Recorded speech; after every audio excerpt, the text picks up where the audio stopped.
comme chaque jour, les enjeux internationaux avec Thierry Garcin. Bonjour Thierry. Et bonjour Marc Monchet. Actualité du monde arabe avec votre invité Malik Boumedienne. Voilà un regard générique sur les processus de démocratisation. Malik Boumedienne, bonjour. Bonjour. Merci d'être avec nous. Vous êtes maître de conférence à Toulouse 2, le Mirail. Alors regard générique en effet, parce que au fond on a abusivement parlé de révolution tout de suite, surtout d'ailleurs en France et dans la classe intellectuelle, dès le départ de ces évolutions considérables, à commencer par celle tunisienne en 2010, décembre 2010. Alors c'est sans doute une erreur de diagnostic. Il ne s'agit pas de révolution, mais souvent de chute de régime et de soulèvement populaire. Beaucoup d'évolutions complexes, quand on regarde ça avec le recul, moins linéaire qu'on ne croit, très différenciées d'un pays à l'autre. Ça, c'est vraiment une règle, c'est évident. Et puis, que disent ces nouvelles constitutions en cours d'élaboration ou adoptées sur lesquelles vous travaillez? Quelle différence d'ailleurs entre le texte et son application, entre la constitution et la législation et l'application des lois, bien sûr? Est-ce qu'il s'agit de démocratisation ou plutôt de processus de démocratisation? Parce que la démocratisation, on voit que c'est infirmé par les victoires islamistes aux élections. Et puis, quelle relation à moyen terme entre le pouvoir politique et le pouvoir religieux? Puis on a souvent ici même insisté, il faut y revenir, sur l'importance du statut personnel, le statut donc de la personne, surtout le statut de la femme. Alors, regard générique, qu'est-ce qui vous frappe au regard de ces 2 ans et demi, environ 3 ans, presque 3 ans d'évolution quand même très rapide et concernant un certain nombre de pays? Bien, écoutez, en ce qui me concerne, en fait, tout d'abord, effectivement, je pense qu'il est peut-être un petit peu abusif de parler de véritable révolution. Je pense que nous sommes plus dans une transition démocratique qui sera effectivement plus ou moins à long terme. Lorsqu'on parle de long terme, on ne sait pas exactement ce que l'on peut mettre là-dessus. Ça peut être 10 ans, 20 ans, 30 ans. Alors pourquoi doit-on parler de transition démocratique plutôt de révolution? Moi, je pense que c'est ce processus démocratique qui a eu lieu en Tunisie, qui a eu lieu en Égypte, notamment, ont apporté des avancées dans un premier temps. On peut le dire, en fait. Par exemple, au Maroc a été reconnue l'égalité homme-femme, ce qui n'était pas le cas auparavant. Également, on peut citer l'Égypte, la constitution de 2012, où nous avons la reconnaissance d'un véritable droit à la sûreté, où dorénavant, toute personne arrêtée ou inculpée doit être tenue au courant des raisons de son arrestation. Donc ça, on le retrouve cette idée au sein même de la Constitution, ce qui est un point positif. Ce que l'on peut voir également à travers ces constitutions, c'est qu'on assiste à une volonté de la part du constituant d'assurer un équilibre entre les pouvoirs. Auparavant, les pouvoirs étaient très déséquilibrés entre le pouvoir législatif et le pouvoir exécutif. En fait, pour résumer, pour faire vite un petit peu, les chefs d'État, le président de la République possédaient des prérogatives très importantes au sein des constitutions antérieures. Les nouvelles constitutions viennent réduire en fait ces prérogatives présidentielles. Par exemple, on peut prendre l'exemple de l'Égypte, en fait, où dorénavant, le chef de l'État peut dissoudre la Chambre des représentants, la Chambre des députés plus exactement, mais uniquement après un référendum. Ce qui n'était pas le cas auparavant, donc on peut parler d'avancée. Et la Chambre basse peut renverser le gouvernement? Oui, effectivement, la Chambre des députés, en fait, peut renverser le gouvernement. Oui, exactement. Oui. Donc il y a un risque pour le législatif et pour l'exécutif, voilà, en bonne démocratie. Voilà, exactement. Donc on voit bien le jeu parlementaire là. Juste d'un mot, je ne sais pas si la question se pose, mais la plupart de ces pays, encore une fois, Maroc est prototypique puisqu'il a pratiqué même l'alternance bien avant toutes ces évolutions dramatiques que l'on connaît depuis la Tunisie. Et ils ont adopté un système bicaméral avec 2 chambres, ou bien si c'est en règle générale? Non, en règle générale, en fait, même toutes les constitutions ont adopté un système bicaméral. En fait, nous retrouvons 2 chambres, notamment au Maroc ou encore l'Égypte, par exemple, en fait. Et la Libye, par exemple? Alors la Libye, pour l'instant, nous sommes dans l'attente de la nouvelle constitution, en fait, puisqu'on connaît la situation en Libye actuellement. Donc c'est pas encore décidé? C'est pas encore décidé, effectivement. Et dans le système antérieur, il y avait une seule chambre. Alors, il y a évidemment souvent un écart très, très important, y compris dans les démocraties, entre évidemment le texte et la réalité des choses. Effectivement. Je pense qu'il faut faire une distinction entre, d'une part, les principes qui sont déclarés au sein de ces constitutions et d'autre part leur application, c'est-à-dire l'approche politique en fait des choses, des situations et des enjeux. On pourrait prendre l'exemple effectivement du Maroc où d'un côté la Constitution reconnaît l'égalité homme-femme, mais effectivement on peut émettre des critiques sur la législation en vigueur actuellement au Maroc.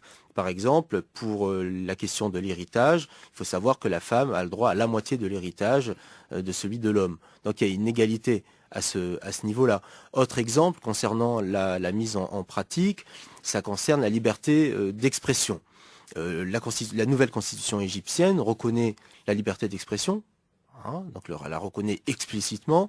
Cependant, on assiste depuis 2 ans à des recours contre des humoristes, contre des personnalités qui critiquent le président Morsi ou encore ont des approches critiques vis-à-vis de l'islam.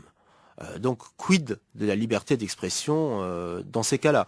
Le Maroc aussi, alors là, on cite rarement cet exemple-là, mais par exemple, dans la nouvelle constitution marocaine, les députés ont une totale liberté d'expression et bénéficient d'une véritable immunité à partir dans leurs votes ou dans leurs opinions émis dans le cadre de leurs fonctions. Cependant, la Constitution précise que cette immunité n'est pas valable à partir du moment où les députés remettent en cause, en fait, le régime monarchique de l'État, ou critiquent la religion, ou portent atteinte au respect du roi.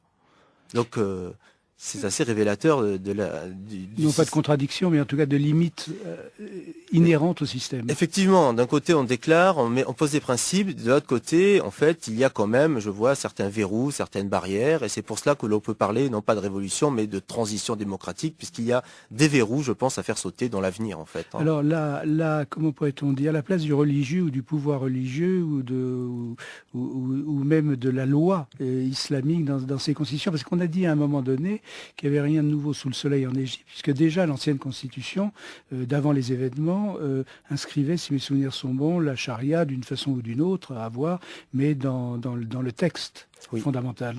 En fait, la question qui se pose vis-à-vis du rapport entre religieux et pouvoir politique, c'est une question essentielle qui est celle-ci, c'est quelle place va-t-on donner à la religion, notamment à la charia en fait, notamment au sein du système politique. Sachant que pour l'Égypte, eh bien, la constitution même précise que la législation trouve son inspiration au sein de la charia. Alors quelle interprétation va-t-on donner à cette charia? Donc là, on peut se poser des questions sur l'avenir de la législation qui va être mise en place dans ces pays, et notamment en Égypte. En fait. Alors, Malik Boumedienne, je rappelle que vous êtes maître de conférence à Toulouse de Le Mirail. En ce qui concerne la Tunisie, elle avait été très en avance dès l'arrivée au pouvoir de Bourguiba, donc à la fin des années 50, avec notamment l'abandon de la bigamie ou de la polygamie, et puis l'instruction publique élémentaire, obligatoire. Il y avait un côté Jules Ferry, d'ailleurs, dans Bourguiba, de ce côté-là. Et est-ce que finalement, d'après ce qu'on voit, elle a gardé la Constitution a gardé cet aspect moderniste, on va dire. Oui, en ce qui concerne la Tunisie, effectivement, les années l'après-indépendance, notamment avec les années Bourguiba, avaient consacré un véritable statut de la femme. Au niveau constitutionnel, on constate qu'il n'y a pas eu de changement majeur en fait sur ce point-là. La place de la femme est totalement reconnue. Ce qui se passe actuellement, et là c'est plus du point de vue politique, c'est qu'il me semble, moi, qu'il existe depuis effectivement 2010, depuis 2011, 2012, et notamment avec Ennahda qui se retrouve au pouvoir, il y a une certaine pression sociale qui s'exerce au sein de la société Et même s'il n'y a pas de législation contraignante à ce titre-là, mais on voit par exemple quand on se balade, on se promène à Tunis ou dans d'autres villes, mais notamment à Tunis, eh bien il y a certaines tenues vestimentaires qui semblent un peu imposées.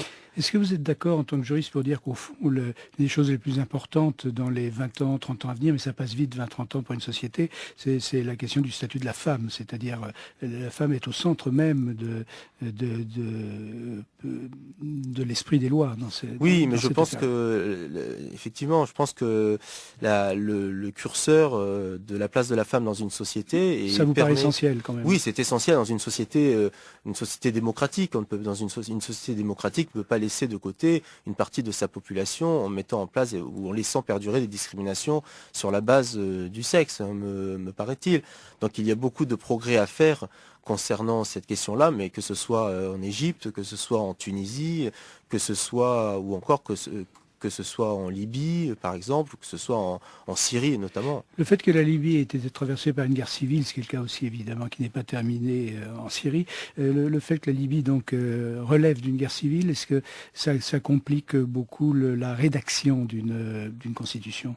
La question de la Libye est une question assez complexe en fait, hein, puisque... Plus le facteur tribal qui ne s'implique rien. Voilà, rien. effectivement, parce que ce qui se déroule en Libye, effectivement, c'est une lutte pour le pouvoir, sur la base, comme vous avez pu le signaler, d'un facteur tribal qui est très important. Il y a la dimension religieuse qui apparaît également.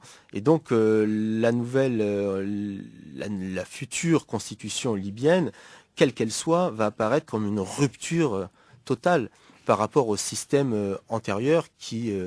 effectivement qui perdurait sous le régime du colonel Kadhafi. Oui, parce que la Libye relève aussi d'une absence d'institutions, on va dire, traditionnelles, puisqu'il n'y avait pas de constitution, il n'y avait pas de parti politique, il n'y avait pas de chef de l'État, il n'y avait pas de, si mes souvenirs sont bons, d'association professionnelle, enfin, il y avait rien, quoi. Non, en Libye, ce qui prédominait, c'était le livre vert. Oui, certes. Donc le livre vert qui mettait en place une certaine organisation du pouvoir, et au sommet de cette organisation, en fait, on retrouvait le colonel Kadhafi.